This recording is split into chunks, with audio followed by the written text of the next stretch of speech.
ನಮಸ್ಕಾರ ಸ್ನೇಹಿತರೆ. ಇವತ್ತು ಸೆಪ್ಟೆಂಬರ್ 18 ಪ್ರಜಾಕೀಯ ಸಂಸ್ಥಾಪಕ ಚಿತ್ರನಟ ನಿರ್ದೇಶಕ ಉಪೇಂದ್ರ ಅವರ ಹುಟ್ಟಿದ ದಿನ.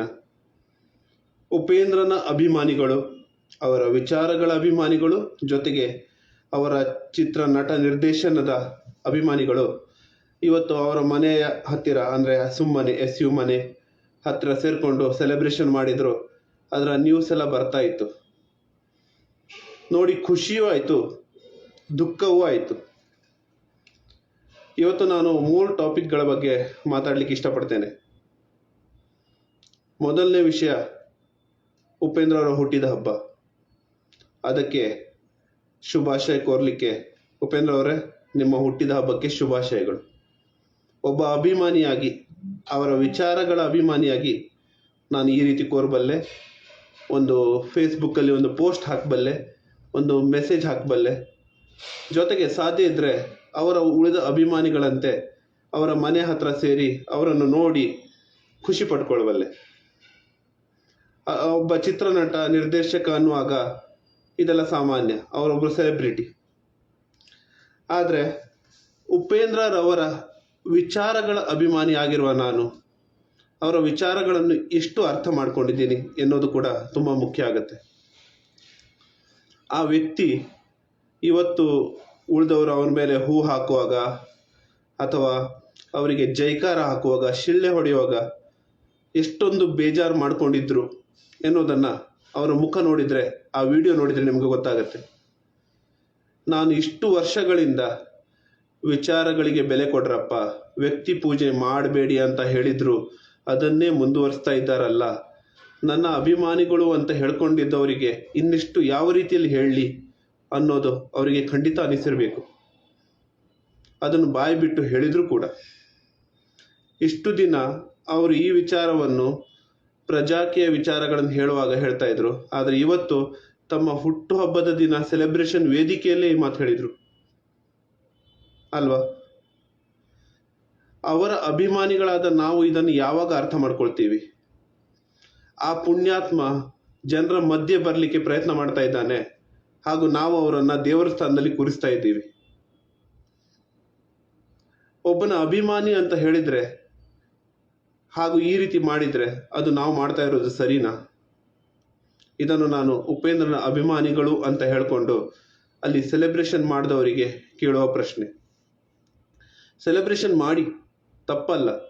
ಅವರು ಒಬ್ಬರು ಸೆಲೆಬ್ರಿಟಿ, ಆ ಸೆಲೆಬ್ರಿಟಿಯ ಸೆಲೆಬ್ರೇಷನ್ ತುಂಬ ಜೋರಾಗಿಯೇ ಮಾಡಬೇಕು. ಆದರೆ ಆ ವ್ಯಕ್ತಿ ಹೇಳ್ತಾ ಇದ್ದಾನೆ, ವ್ಯಕ್ತಿ ಪೂಜೆ ಮಾಡಬೇಡಿ. ನಿಮಗೆ ನನ್ನ ಚಿತ್ರ ಇಷ್ಟ ಆಗಿರ್ಬೋದು, ಚಿತ್ರಕ್ಕೆ ಬೆಲೆ ಕೊಡಿ. ಅದಕ್ಕೆ ಹಾಕಿರುವ ಎಫರ್ಟ್ ನನ್ನೊಬ್ಬನಿದೆ ಅಲ್ಲ, ಬೇರೆಯವರದ್ದು ಕೂಡ, ಅದಕ್ಕೆ ಬೆಲೆ ಕೊಡಿ. ನಿಮಗೆ ನನ್ನ ವಿಚಾರ ಇಷ್ಟ ಆದರೆ ಅದನ್ನು ಅಳವಡಿಸ್ಕೊಳ್ಳಿ. ಎಷ್ಟು ಸಿಂಪಲ್ ಆಗಿ ಹೇಳ್ತಾ ಇದ್ದಾರೆ. ನಮ್ಗೆ ಯಾವಾಗ ಅರ್ಥ ಆಗುತ್ತೆ ಇದು? ಸ್ವಲ್ಪ ಆಲೋಚನೆ ಮಾಡಿ. ಪ್ರಜಾಕೀಯ ವಿಚಾರಗಳನ್ನು ಹೇಳೋದ್ರ ಜೊತೆಗೆ ಸಮಾಜದಲ್ಲಿ ಸಮಾನತೆ ಬರಲಿಕ್ಕೆ ಏನಾಗಬೇಕು ಅನ್ನೋದನ್ನು ಹೇಳ್ತಾ ಇದ್ದಾರೆ ಅವರು. ಆ ವ್ಯಕ್ತಿ ಜನರ ಮಧ್ಯೆ ಬರಬೇಕಾದ್ರೆ ಎಲ್ಲರೂ ಆ ಲೆವೆಲ್ಗೆ ಬೆಳೆದು ನಿಲ್ಲಬೇಕು ಅನ್ನೋದನ್ನು ಹೇಳ್ತಾ ಇದ್ದಾರೆ. ಆರ್ಥಿಕವಾಗಿ, ಸಾಮಾಜಿಕವಾಗಿ ನಿಮ್ಮನ್ನು ನೀವು ಬೆಳೆಸ್ಕೊಳ್ಳಿ, ಒಳ್ಳೆ ರೀತಿಯಲ್ಲಿ ಬೆಳೆಸ್ಕೊಳ್ಳಿ ಅನ್ನೋದನ್ನು ಹೇಳ್ತಾ ಇದ್ದಾರೆ. ಅದು ಹೇಗೆ ಸಾಧ್ಯ? ನಮಗೆ ಅಷ್ಟು ದುಡಿಲಿಕ್ಕಾಗಲ್ಲ, ಅವರು ದುಡಿದಿದ್ದಾರೆ, ಅವರು ಬೆಳೆದಿದ್ದಾರೆ, ಹಣ ಮಾಡಿದ್ದಾರೆ ಅಂತ ಹೇಳೋರು ತುಂಬ ಜನ ಇದ್ದಾರೆ. ನಾವು ನಿಯತ್ತಾಗಿ ಪ್ರಾಮಾಣಿಕವಾಗಿ ದುಡಿತಾ ಇದ್ದೀವಲ್ವಾ, ಅದನ್ನು ಉಳಿಸ್ಕೊಳ್ಳೋದಕ್ಕೆ ಪ್ರಯತ್ನ ಪಡಿ. ಆ ಹಣ ನಾವು ಕಟ್ಟುವ ತೆರಿಗೆಯಲ್ಲಿ, ನಾವು ಶಿಕ್ಷಣಕ್ಕೆ, ಆರೋಗ್ಯಕ್ಕೆ ಖರ್ಚು ಮಾಡುವ ಹಣದಲ್ಲಿ ಎಷ್ಟು ಹಣ ಹೋಗ್ತಾ ಇದೆ, ಅದನ್ನು ಉಳಿಸ್ಕೊಳ್ಳೋದು ಹೇಗೆ ಅನ್ನೋದಕ್ಕೆ ತಿಳಿಸ್ಕೊಡ್ಲಿಕ್ಕೋಸ್ಕರ ಅವರು ಪ್ರಜಾಕೀಯ ಕೊಟ್ಟಿದ್ದಾರೆ. ಪ್ರಜಾಕೀಯ ಅನ್ನೋದೊಂದು ಪಕ್ಷ ಅಲ್ಲ, ಅದೊಂದು ವಿಚಾರ. ಅದನ್ನು ಅರ್ಥ ಮಾಡಿಕೊಳ್ಳಿ. ಇದು 2ನೇ ವಿಷಯ. ಇನ್ನು 3ನೇ ವಿಷಯಕ್ಕೆ ಬರೋದೇನಂತ ಹೇಳಿದ್ರೆ, ದೆಹಲಿಯ CM ರಾಜೀನಾಮೆ ಕೊಟ್ಟರು. ಅವರು ಭ್ರಷ್ಟರೋ ಅಥವಾ ಪ್ರಾಮಾಣಿಕರೋ ಎನ್ನುವುದರ ಬಗ್ಗೆ ನಾನು ಚರ್ಚೆ ಮಾಡಲ್ಲ. ಆದರೆ ಅವರು ರಾಜೀನಾಮೆ ಕೊಟ್ಟಿರೋ ವಿಷಯ ಚರ್ಚೆಯ ವಿಷಯವಾಗಿದೆ. ಪ್ರಜಾಕೀಯ ಸಿದ್ಧಾಂತದಲ್ಲಿ ರೈಟ್ ಟು ರೀಕಾಲ್ ಅಂದರೆ ಜನಪ್ರತಿನಿಧಿ ಜನರ ಅಭಿಪ್ರಾಯದಂತೆ ಕೆಲಸ ಮಾಡದಿದ್ದರೆ ರಾಜೀನಾಮೆ ಕೊಟ್ಟು ಹೋಗಬೇಕು ಅಂತ ಹೇಳಿದರೆ ಅದು ಸಾಧ್ಯನಾ ಅಂತ ಹೇಳಿಕೊಂಡು ತುಂಬ ಜನ ಮಾತಾಡ್ತಿದ್ರು. ಇಲ್ಲ ರೀ, ಯಾರು ರಾಜೀನಾಮೆ ಕೊಡ್ತಾರೆ, ಅವರನ್ನು ಇಳಿಸೋದು ಕಷ್ಟ ಅಂತೆಲ್ಲ ಮಾತಾಡ್ಕೊಳ್ತಿದ್ರು. ಅದಕ್ಕೆ ಉದಾಹರಣೆಯೋ ಅಥವಾ ಆ, ಸಂದರ್ಭನೋ ಎಲ್ಲವೂ ಕಾಲವೇ ನಿರ್ಧಾರ ಮಾಡಿದೆ ಅಲ್ವಾ. ಇದೊಂದು ವಿಚಿತ್ರ ಅನ್ಸಲ್ವಾ ನಿಮಗೆ?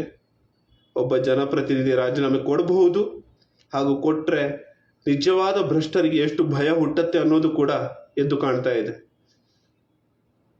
ರೈಟ್ ಟು ರೀಕಾಲ್ ಏನು ಅಂತ ಅರ್ಥ ಮಾಡ್ಕೊಳ್ಳಿಕ್ಕೆ ಪ್ರಜಾಕೀಯ ವಿಚಾರ ತಿಳಿದವ್ರ ಜೊತೆ ಚರ್ಚೆ ಮಾಡಿ ನಿಮಗೆ ಗೊತ್ತಾಗಬಹುದು. ಲೈವ್ಗೆ ಯಾರು ಜಾಯಿನ್ ಆಗ್ಲಿಕ್ಕೆ ಬರ್ತಾ ಇದ್ದಾರೆ, ಅವ್ರನ್ನ ಆ್ಯಡ್ ಮಾಡ್ತೀನಿ.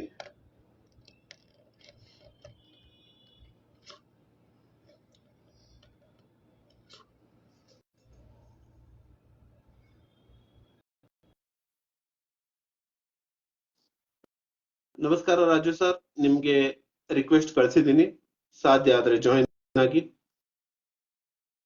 ನನ್ನ ವಿಚಾರಗಳನ್ನು ಹೇಳೋದಿತ್ತು, ಅದು ಹೇಳಿ ಮುಗಿಸಿದ್ದೀನಿ. ಏನಂತ ಹೇಳಿದ್ರೆ, ಉಪೇಂದ್ರ ಅವರಿಗೆ ದೇವರು ದೀರ್ಘಾಯುಷ್ಯ ಕರುಣಿಸ್ಲಿ. ಅಂತಹ ವ್ಯಕ್ತಿಗಳು ಸಮಾಜಕ್ಕೆ ಒಬ್ಬ ದಾರ್ಶನಿಕವಾಗಿ ಮಾರ್ಗದರ್ಶಕರಾಗಿ ಇದ್ದಾರೆ.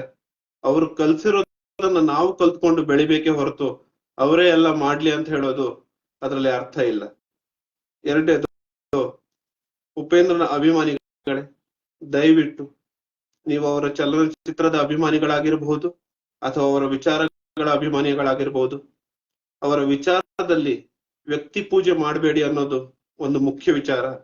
ಅದನ್ನ ಅರ್ಥ ಮಾಡ್ಕೊಳ್ಳಿ. ವಿಶೇಷವಾಗಿ ಚಿತ್ರರಂಗದ ಸೆಲೆಬ್ರಿಟಿಗಳ ಅಭಿಮಾನಿಗಳಿಗೂ ಈ ಮಾತು ಹೇಳಿಕ್ಕೆ ಇಷ್ಟಪಡ್ತೀನಿ. ಮೂರನೇದು, ರೈಟ್ ಟು ರೀಕಾಲ್, ಜನಪ್ರತಿನಿಧಿಯ ರಾಜೀನಾಮೆ. ಈ ವಿಷಯದ ಬಗ್ಗೆ ಸ್ವಲ್ಪ ಅಧ್ಯಯನ ಮಾಡಿ, ಜನರ ಅಭಿಪ್ರಾಯದಂತೆ ಜನಪ್ರತಿನಿಧಿ ಕೆಲಸಕ್ಕೆ ರಾಜೀನಾಮೆ ಕೊಟ್ಟು ಹೋಗುವ ಸಂದರ್ಭ ಬಂದ್ರೆ ಅದು ಹೇಗಿರುತ್ತೆ ಅಂತ ಆಲೋಚನೆ ಮಾಡಿ, ಹಾಗೂ ಜನರ ಅಭಿಪ್ರಾಯದಂತೆ ಜನಪ್ರತಿನಿಧಿ ಕೆಲಸ ಮಾಡಬೇಕು, ಅಭಿಪ್ರಾಯಕ್ಕೆ ಬೆಲೆ ಕೊಡ್ಬೇಕು ಅನ್ನುವ ವಿಚಾರ ನಿಮ್ಗೆ ಇಷ್ಟ ಆದ್ರೆ, ಅದರ ಸತ್ಯ ನಿಮ್ಗೆ ಅರ್ಥ ಆದ್ರೆ, ಅದನ್ನು ಹೇಗೆ ಮಾಡೋದು ಅನ್ನೋದನ್ನ ತಿಳ್ಕೊಳ್ಳಿಕ್ಕೆ ನಿಮ್ಮ ಪ್ರಶ್ನೆಗಳನ್ನು ಕೇಳಿ. ಇದೊಂದು ಜವಾಬ್ದಾರಿ ತೆಗೆದುಕೊಂಡ್ರೆ ಮಾತ್ರ ಅಲ್ಲಿ ಸಿಗುವ ಅಧಿಕಾರಕ್ಕೆ ಬೆಲೆ ಇರುತ್ತೆ. ಧನ್ಯವಾದಗಳು.